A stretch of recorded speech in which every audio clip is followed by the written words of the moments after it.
I'm back with a educational video. So it's been some time since I've done one of these educational videos. For those of you who aren't clients of mine, you will not know that I've been on a course and it's been taking up a lot of my time and mental energy, and yeah, something had to take a hit. So these educational videos have taken a little bit of a hit, which I was gutted about, actually, because I love doing these. But I finished my course and I'm now back, and hopefully we'll be able to do these much more regularly. Every other week I'm aiming for. I think that's a good balance. I can get a good video out, and it's not going to be it's not going to take up all of my time. Although it doesn't take up a great deal of time. Obviously, this will be a 10-minute video, so I guess I just make excuses.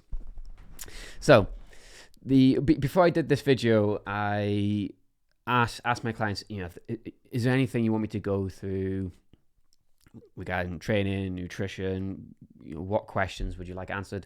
And I got loads of stuff back, so I got loads of good ideas for content. But in fact, two people that asked about supplements. So they have their supplements that I specifically recommended to them, but obviously, as we all do, we see loads of different supplements, and it's hard to know what's good, what's not so good, what is just complete crap. It's hard to know. So in today's video, I'm going to go through all of the good ones, and if it's kind of not on this list, then it's probably not that effective and ultimately not really evidence-based. So the first one is creatine. Obviously, creatine is one of the most researched supplements and has hundreds of studies, over the decades, investigating its safety and effectiveness. Now, the purpose of creatine supplementation, as I've gone through in previous videos, is to increase your body's creatine phosphate stores, which is essentially what your body will lean on to produce energy during high intensity training, such as lifting a heavy weight and sprinting 100 meters. So we have more energy available because we have more saturated creatine phosphate stores. We can train harder and for longer and produce a greater hypertrophic response. Creatine is pretty awesome. Also has other benefits as well, but quite a few, and I want to go through quite a few supplements, so I won't go through the long list of benefits, but it's pretty awesome. Next one is whey protein. Of course, whey protein, and whey protein is not necessarily a supplement. It's more of a food, like a superfood. But whey protein, it's a low-calorie, high-quality source of protein. High quality meaning it contains all 9 essential amino acids, and it's particularly high in leucine. Leucine is a branched chain amino acid that kind of gets the ball rolling for muscle protein synthesis, muscle development. So it starts the engine. So we want to have a decent amount of leucine, and when we're having a protein feed in, we ideally want it to contain a decent amount of protein, so we're having that spike in muscle protein synthesis. And when it comes to developing muscle tissue, it comes down to protein synthesis rates exceeding breakdown rates. Your body's constantly building up and breaking down proteins, and we want the synthesis rates to exceed the breakdown rates. So if we're having a decent amount of protein, obviously we're doing resistance training, we're having enough protein in a sitting, enough leucine in a sitting to get that spike in muscle protein synthesis, we just increase our chances of building muscle tissue rather than losing muscle tissue. And losing muscle tissue is possible, particularly if you're in a calorie deficit. And if you're trying to lose weight, you're probably in a calorie deficit. Next one is caffeine. Caffeine is a really, really effective supplement. In fact, you'll get a lot of supplements out there that go that kind of promise the world. And go, does this and this and this and this perfect blend of blah blah blah. And you go through and go, that's crap. That's okay, but you don't really need it pre-workout. Crap. Caffeine, of course. Literally all of the benefits it lists are because of caffeine. Caffeine, if you're about to train and you have a decent dosage of caffeine, your performance is is going to improve. You're going to perform better. It's going to give you that energy, that boost.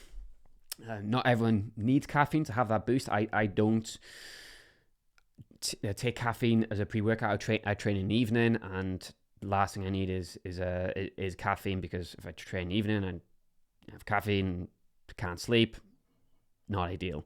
So I don't take caffeine as a pre-workout. I of course drink coffee. I love coffee. But if you train in the morning and you want to have that boost, having caffeine as a pre-workout is, it will help. Be careful though. Like, people underestimate how, especially if they have it, like a powder form, how much, or like a really intense pre-workout. Some of these pre-workouts have an insane amount of caffeine, and they underestimate how much caffeine they're having, and they don't just have a good workout, they also almost have a heart attack. You want to avoid that. You want to be careful when taking caffeine. A multivitamin. Not everyone needs a multivitamin. Some people think that everyone needs a multivitamin, and they don't. Ideally, you want to get all the nutrients you need from your diet, but if you're in a calorie deficit and you've not got like loads of variety in your diet, you're not getting your fruit and veg in, and all this stuff, then a multivitamin can work as a good safety net. Next one, omega-3. Often people don't get enough omega-3. They're not getting their essential fatty acids in, that EPA and DHA, which have so many health benefits.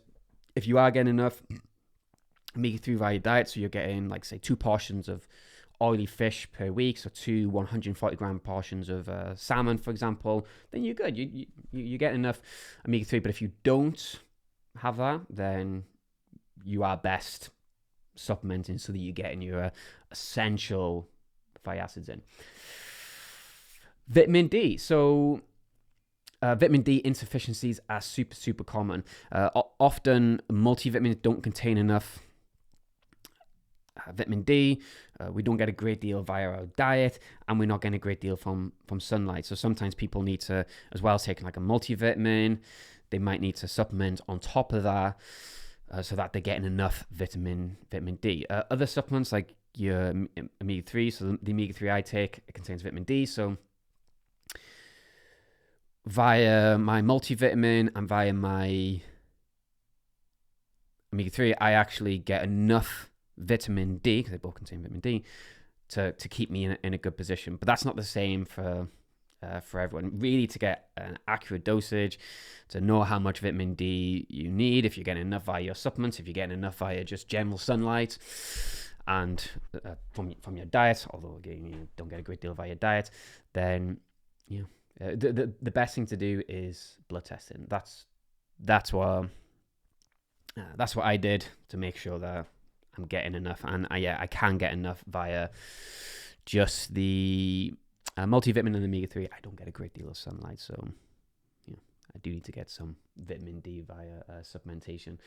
And so those are the main ones. Those are the main ones I'd recommend. I don't recommend those for everyone, but like if someone's in a calorie surplus and they got great diet, loads of variety, they probably don't need a multivitamin.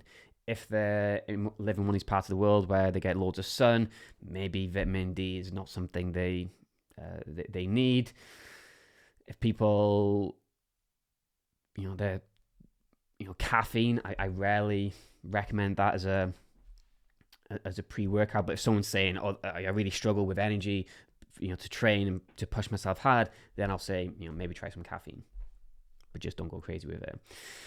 The next two supplements are supplements I've actually never recommended, but the research on them is really good, and they are effective for certain sports. And now the sports that you'd recommend them in, they're sports that I generally don't work with that population, so they're not really supplements that I ever need to recommend, but they're interesting supplements, so they might be worth looking into if you're in a sport that would benefit from said supplements. So the first one is Beta-Alanine.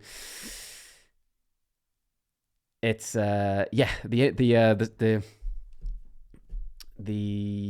research on it is great. It is absolutely effective for high intensity, anaerobic, high lactate accumulating sports. So if you're in one of those sports where you got that like serious burn, no, then it's something that can help.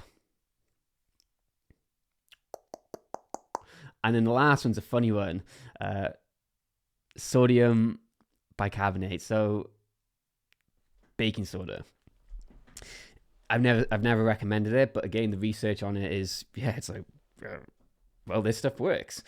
What I would say is, people can have some side effects from it. So if it is a supplement you're looking into and you want to try, I wouldn't recommend trying it on an event day.